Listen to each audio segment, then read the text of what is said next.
დედამიწა გასაოცარი პლანეტა. აქ მრავლად შევხვდებით საინტერესო, საშიშ და უცნაურ მოვლენებს, ქმნილებებს ან კიდევ სხვა არსებებს. რა შეიძლება იყოს ამ პლანეტაზე ისეთი გრძელი, წყალუხვი და მასშტაბური, რაც 6 ქვეყანას აკავშირებს?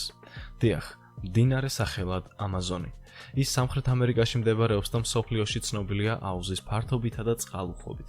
აღსანიშნავია, რომ აბორიგენი ინდიელები მას პარანაგუასუსაც უწოდებენ, რაც დიდ მდინარეს ნიშნავს. ამაზონი ორი მდინარის, მარანიონისა და უკაიალის შეერთებით წარმოიქმნება და ეს ორი კი სათავეს ანდებში იღებს. მარანიონის სათავიდან ამაზონის სიგრძე დაახლოებით 6500 კილომეტრია.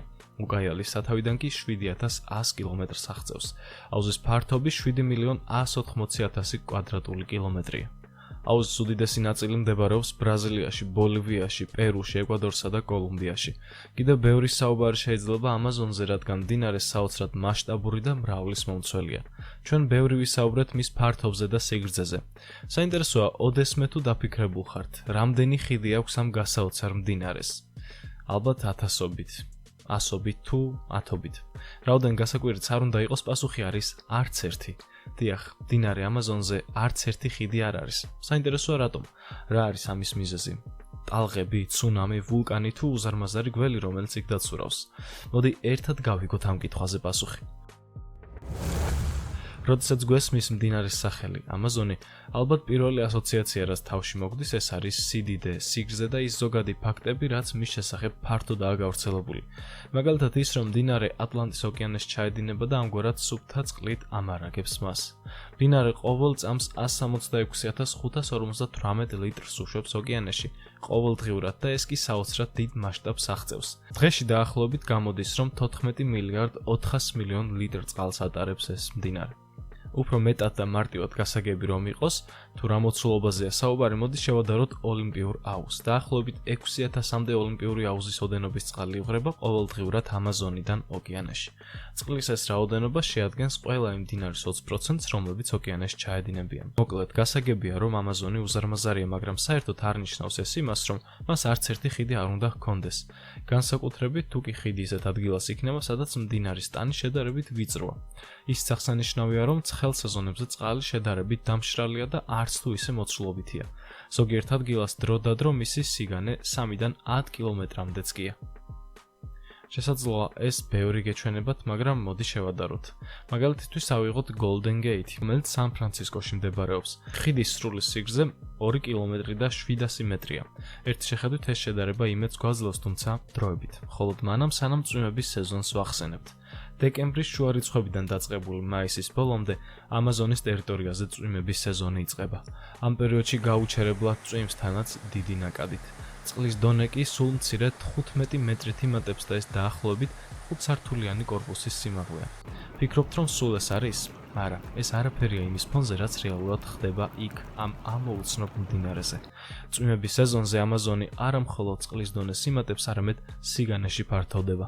ზოგიერთ ადგილას მისი სიგანე 39-დან 48 კილომეტრამდეც კი აღწევს. ამ ყველაფრის გათვალისწინებით, თუ ვინმე მაინც გადაწყვეტს ხიდის აშენებას, ხიდი მინიმუმ 17 ჯერ უნდა აღემატებოდეს ოქროს კარიბჭის ზომას, რომლის სიგრძესაც კიდევ ერთხელ გავიმეორებთ, რომ 2 კილომეტრი და 700 მეტრია. მაგრამ ეს ყველაფერი არ არის, თუმცა უკვე ძალიან დიდ მასშტაბებზე ვისაუბრეთ. ამაზონის მდინარის ნაპირები გამოირჩევა სხვადასხვა მრავალფეროვანი მცენარით. მდინარეში კი არაერთი წყალმცენარე ხარობს. მათი უმეტესობა წვიმების სეზონზე წყლით იჟღინთება და იძირება, ხოლო წვიმების სეზონის დამთავრების შემდეგ ზედაპირზე ამოდის და ზრდას განაგრძობს. ეს წრებრუნვა ყოველ წელს გრძელდება და მცენარეები წყალში საშუალოდ 15 მეტრამდე იზრდებიან სიმაღლეში. აი კიდევ ერთი ფაქტორი, რაც ხიდის მშენებლობას უშლის ხელს. გაზრდილი მცენარეები ზედაპირზე დაცურავენ. ხშირად მათი ფართობი 4 ფეხბურთის სტადიონის ზომისაა. ეს არც ისე კომფორტულია იმ დროს, როდესაც შენ ხიდის მშენებლობას გადაწყვეტ, რადგან იქ ბალახების უზარმაზარი კუნძული დაცურავს. ხოლო წვიმების სეზონი არაა მიზეზი იმისა, რომ ამაზონი ინჟინერებისთვის ჩვეულებრივი ღამის კოშმარია. აქ წელიწადში ორჯერ მოქცევა ხდება. სითბოს მატებასთან ერთად ამაზონზე ძლიერი წყლის ნაკადი მიდის და მოდის. მიქცევა და მოქცევა კი ძალიან ძლიერია. საკმაოდ დიდ ტალღებს წარმოქმნის და ხშირად სანაპიროებიდან გლეჯს ხეებს. ატლანტის ოკეანიდან შემოსული ტალღები დიდი სიჩქარით და ძალით ასკდება ამაზონის ნაპირებს. ასეთი უზარმაზარი ტალღები გზად ანადგურებენ ყველაფერს. შესაძლოა იცით კიდეც ეს ცნობილი ვიდეო სოციალური ქსელებიდან. ეს მამაკაცი ტყუილად არ გარბის. ეს სწორედ ამაზონის მდინარეა და ის ძლიერი ტალღაა, რაზეც ვისაუბრეთ. გახსოვთ წინა ვიდეო, სადაც ზღვამ უზარმაზარი ხე გამორიყა სანაპიროზე. თუ არ გაქვს ნანახი, ვიდეოს ბოლოს გამოჩნდება და აუცილებლად უყურე. სწორედ მსგავს უზარმაზარ ხეებს გლეჯს ეს ტალღა და მიათრევს მდინარე მას ოკეანეში. ახლა წარმოიდგინეთ, რა მოუახით, როდესაც მდინარე მას ამხელა ხეს შეაჯახებს. ესე იგი ვისაუბრეთ მთავარ სირთულეებზე: მდინარის სიგანე, წვიმების სეზონი, მოდივდივე კუნძულები, უზარმაზარი ტალღები. ახლა ვიღაც სიტყვის. კი, მაგრამ ხომ შეიძლება არჩიონ ვიწრო ადგილი. მდინარის ოკეანესთან შეერთების წერტილიდან შორს, სადაც მდინარე ვიწროდება და კიდევ ტალღაც ვერ მიაღწევს იქამდე. ესეც ლოგიკურია, მაგრამ არსებობს ერთი დამატებითი ფაქტორი. გაუვალ ჯუნგლების გამო ამაზონის ტყეში ძალიან ცოტა გზა თუ გადის. გზები კი აუცილებელია ისეთი გრანდიოზული პროექტებისთვის, როგორც ხიდის მშენებლობა. საშენი მასალა ხომ უნდა გადაიტანოს ვინმე დანიშნულების ადგილამდე. კარგი, რა თვითმფრინავებით მიიტანონ? ვიღაცა ეხა ამასაც იკითხავს. კი ბატონო, მაგრამ შუა ჯუნგლებში სად დაჯდება თვითმფრინავი? აქ საკმაოდ რთულია გზების მშენებლობა ტყეში და საკმაოდ იშვიათია გზები. ქალაქებს შორის უმეტესად დამაკავშირებელი ტრანსპორტი მხოლოდ და მხოლოდ თვითმფრინავია. ან სპეციალური ნავები. მაგალითად 1972 წელს აქ გააკეთეს გზა სახელად BR-319, რომელიც 863 კილომეტრზეა გადაჭიმული და გზა პორტოველოსა და მანაუს შორისაა. ეს უკანასკნელი ამაზონის ცენტრში არსებული ქალაქია. გზა 863 კილომეტრზე მეტია, თუმცა ზემოაღნიშნული წვიმების სეზონზე ამ გზიდან 450 კილომეტრიანი მონაკვეთი უბრალოდ ტალახიან ჭაობს ემსგავსებასადაც გავლა შეუძლებელი ხდება. 2022 წელს ბრაზილიის პრეზიდენტი ირწმუნებოდა, რომ BR-319 ხალხისთვის ხელმისაწვდომს გახდიდა და აქ უდიდესი სამუშაოები ჩატარდებოდა, რომ წვიმების სეზონზე გზა შენარჩუნებულიყო. თუმცა ეს ძალიან რთული საქმეა. გამოთვლების თანახმად საჭირო იყო $265 მილიონი გზის შესაკეთებლად. თუმცა როგორც ყოველთვის ხდება ხოლმე, საბოლოოდ ეს ხარჯი უფრო მეტი იქნებოდა.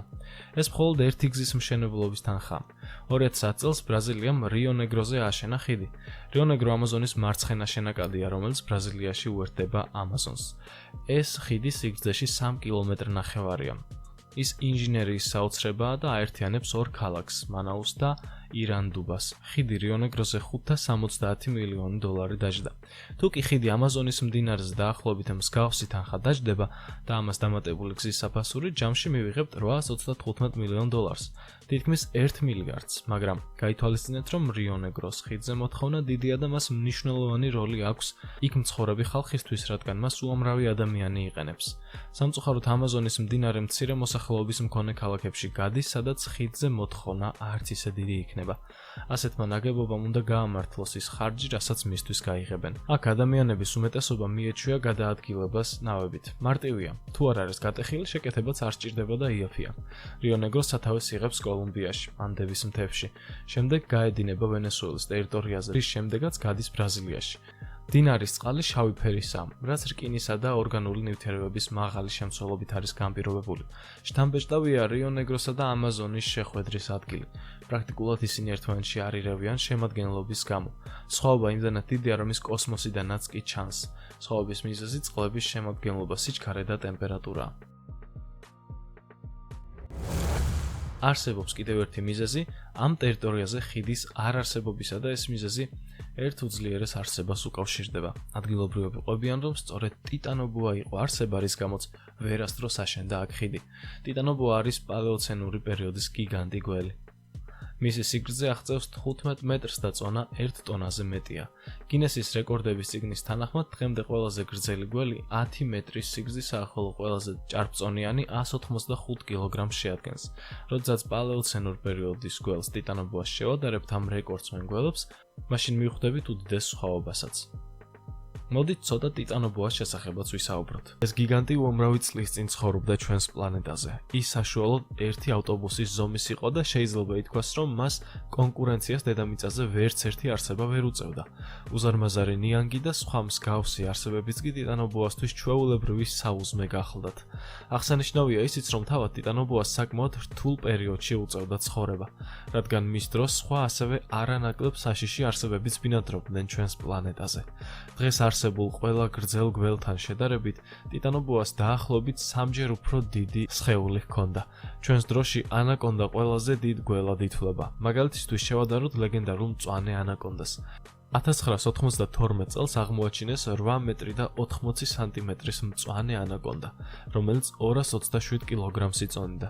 მას შემდეგ მეცნიერებმა განაცხადეს იმის შესახებ, რომ ვინც ამ ანაკონდას დაიჭერდა, პრემიის სახით $50,000 მიიღებდა. ექსპერტების აზრით, ეს გიგანტური ანაკონდა 12 წელიწადში 20 მეტრამდე იზრდება და შესაძლოა ადამიანებზე თავდასხმაც კი განახორციელოს. როგორც აღნიშნეთ, ეს გიგანტი 227 კილოგრამს იწონდა. ტიტანობოას ნაშთიდან გამომდინარე, შესაძლოა დავასკვნათ, რომ სიგრძეში გველი 15 მეტრს აღწევდა, სისქეში კი საშუალოდ 1 მეტრს, ან უფრო მეტსაც. წონით კი დაახლოებით 1 ტონა და 250 კილოგრამი გახლდათ. აქ ჩნდება ლოგიკური კითხვა, როგორ გადაადგილდებოდა მცოცავი არსება მიწაზე იმის გათვალისწინებით, რომ ის საშუალოდ ტონა ნახევარს იწონდა. ეს პრობლემა თავად ტიტანობოასაც აწუხებდა, რადგან ნადირობა მისთვის შედარებით სწრაფ ცხოველებზე არ იყო ადვილი. მიწაზე გადაადგილება შედარებით ნელა ხდებოდა. სწორედ ამ ფაქტიდან გამომდინარე, ტიტანობოამ მიწიდან საცხოვრებლად ჭაობიან ადგილებსა და მდინარეში გადაინაცვლა. ჭაობიან ადგილებში ის გაცილებით სწრაფად გადაადგილდებოდა და წყალში ნადირობაც მარტივი იყო, რადგან ასე ტიტანობოა ქვემოდან ესხმოდა თავს წყლის ზედაპირზე მოტივტივე ცხოველებს, მაგალითად უზარმაზარ ალიგატორებს. მაგრამ როგორც ცნობილია, წყალში კონკურენცია ძალიან დიდია, ამიტომაც მალევე გამოჩნდა მთავარი კონკურენტი ნადირობაში. ეს უზარმაზარი კუ გახლდათ. რა თქმა უნდა, ისინი ერთმანეთს ვერ ჭამდნენ, თუმცა ტერიტორიის გამო შედაკებები მუდამ უხდებოდათ. ტიტანობოას შოკის მომგვრელი აღმოჩენა კოლუმბიის ქალაქ კერეიონში ქვანახშირის ერთ-ერთ უდიდეს საბადოში მეცნიერების მიერ იქნა განხორციელებული. 2002 წელს ქვანახშირის საბადოს კოლუმბიელი სტუდენტი ესტუმრა, სადაც მან აღმოაჩინა პალეოცენური პერიოდის ტროპიკული ტყეების ფოთლის ნამარხი. 10 წლის განმავლობაში მეცნიერები ამ უცნაურ ადგილს აკვირდებოდნენ. პანამის სმითსონის ტროპიკული კვლევით ინსტიტუტი და ფლორიდის უნივერსიტეტის მეცნიერების კვლევების შედეგად ჩვენ სამყაროში პირველად აღმოჩენილ იქნა ტროპიკული ტყეების ტერიტორია. ჯუნგლების ჭაობში ტიტანობოა სიცოცხლე იყო ხანგრძლივი, გახშირებული წვიმების, მცენარეებისა და ცხოველების არსებობის გამო. ღრმა მდინარეები მას საშუალებას აძლევდა ჩასულიყო წყლის ფსკერზე და ასევე თავისუფლად გადაადგილებულიყო ხმელეთზეც. არსებობს კიდევ ერთი საშიში არსება ამაზონის მდინარეში, რომელსაც ჩვენ ელექტრული გველთევზის სახელით ვიცნობთ. ელექტრული გველთევზა კობრისნაირთა რიგის წარმომადგენელია. მისი გველისებურად წაგრძელებული სხეულის სიგრძე 2 მეტრს აღწევს და წონა 20 კილოგრამზე ცოტა მეტია. გავრცელებულია სამხრეთ და ცენტრალური ამერიკის მტკნარ წყლებში და რა თქმა უნდა მრავლადაა ამაზონის მდინარეში. აქვს მძლავრი ელექტრული ორგანოები, რომლებიც 650 ვოლტამდე ელექტროენერგიის იმპულსებს წარმოქმნიან. ის იკვებება მცირე ზომის თევზებით. ადგილობრივი მოსახლეობა საკვებად იყენებს და თქვენ წარმოიდგინეთ ასეთი საშიში არსების დაჭერის სპეციალური ხერხებიც არის, თუმცა ძალიან სახიფათოა.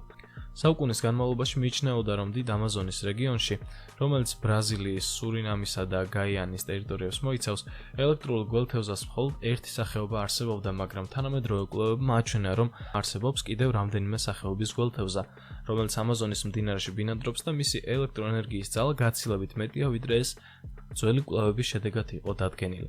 ელექტრული გველთევზა წლების განმავლობაში არაერთი ადამიანის სიკვდილის მიზეზი გახდა ამაზონის მდინარის გარშემო მცხოვრებ ხალხში. ელექტრული გველთევზა სწორედ ის არსებაა, რაც საუკუნეების მანძილზე მოსახლეობას შიშის ზარს სცემდა. ალბათ ის არ აძლევდა ხალხს ხიდის აშენების საშუალებას. ამაზონის მდინარეში ხვდებით კიდევ ერთ საშიშ არსებას და ეს დელფინია. დიახ, მტკნარი წყლის დელფინი, რომელსაც ერთი შეხედვით უსუსური შესახედაობა გააჩნია. თუმცა ეს ვარდისფერი არსება სასტიკი მკვლელი და მონადირეა. მეცნიერები ამბობენ, რომ მათი ნადირობა თამაშს გავს. დიახ, ისინი თითქოს ეთამაშებიან თავის მსხვერპლს და თამაშში ნენელა კლავენ. ეს რაღაცით სერიული მკვლელის მოქმედებას გავს, რომელიც სიამოვნებას იღებს მსხვერპლთან თამაშით იქამდე, სანამ მოკლავს.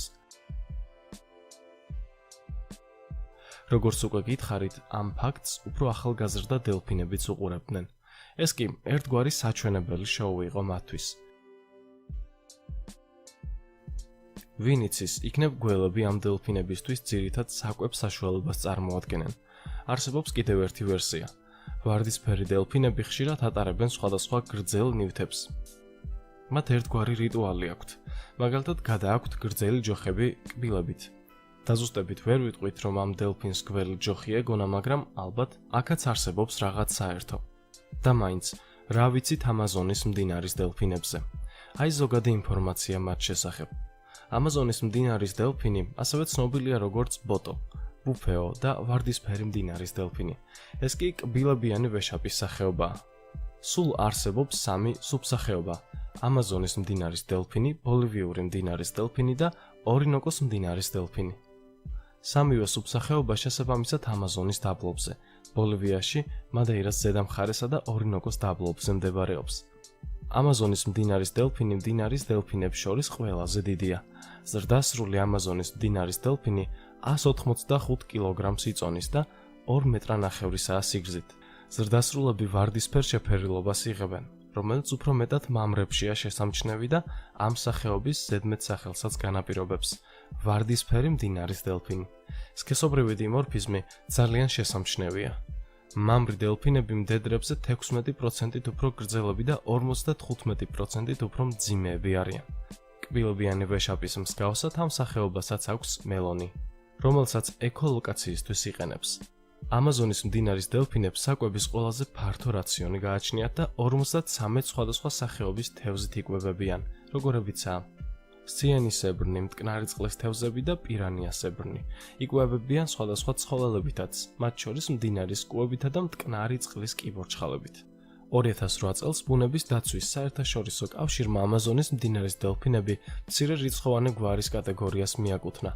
უკანასკნელ წლებში აღნიშნული სახეობის კვლევის მიზეზი ნადირობასთან არის დაკავშირებული. ამაზონის მდინარის დელფინი ერთადერთია მდინარის დელფინთა შორის, რომელიც ტყვეობაში ძლებს, ძირითადად ვენესუელასა და ევროპაში. ამ სახეობის წარმომადგენელთა გაწვრთნა რთულია და ტყვეობაში მყოფთა მაღალი სიკვდილიანობა შეიმჩნევა. ჩვენ ზემოთ თამაში ვახსენეთ. დიახ, ეს დელფინები თამაშის დროს კლავენ მსხვერპლს და ამას შეგნებულად აკეთებენ.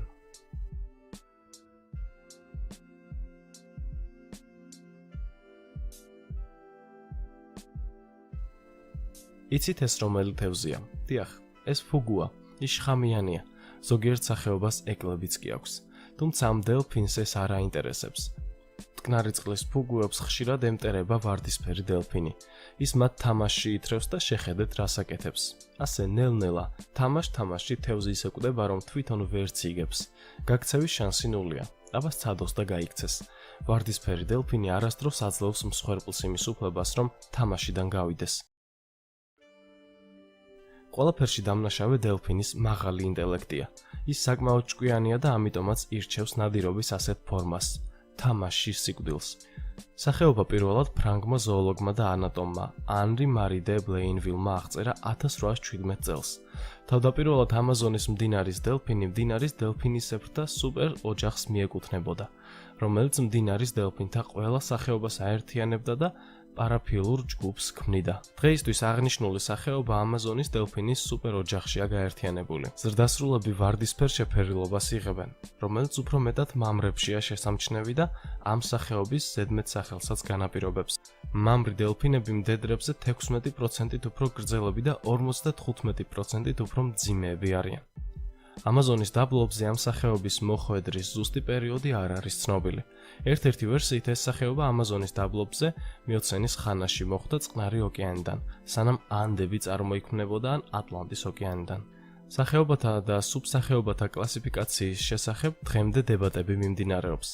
თავის ქალის მორფოლოგიაზე დაყრდნობით 1994 წელს ბოლივიური დელფინი ცალკე სახეობად გამოყვეს.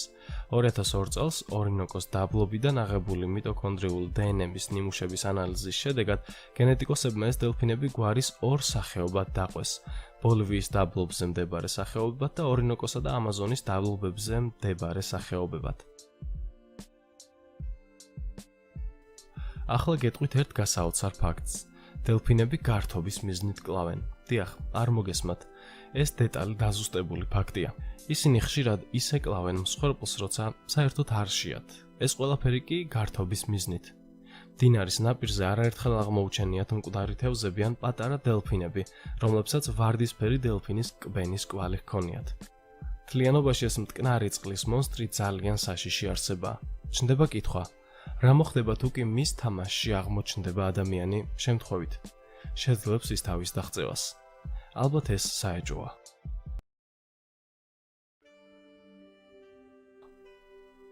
მთლიანობაში კი ჩვენი ვიდეო ასე მიიწურა. გმადლობთ რომ ბოლომდე უყურეთ. გამოიწერეთ არხი და არასდროს გამოტოვოთ სიახლე ჩვენთან. დროებით.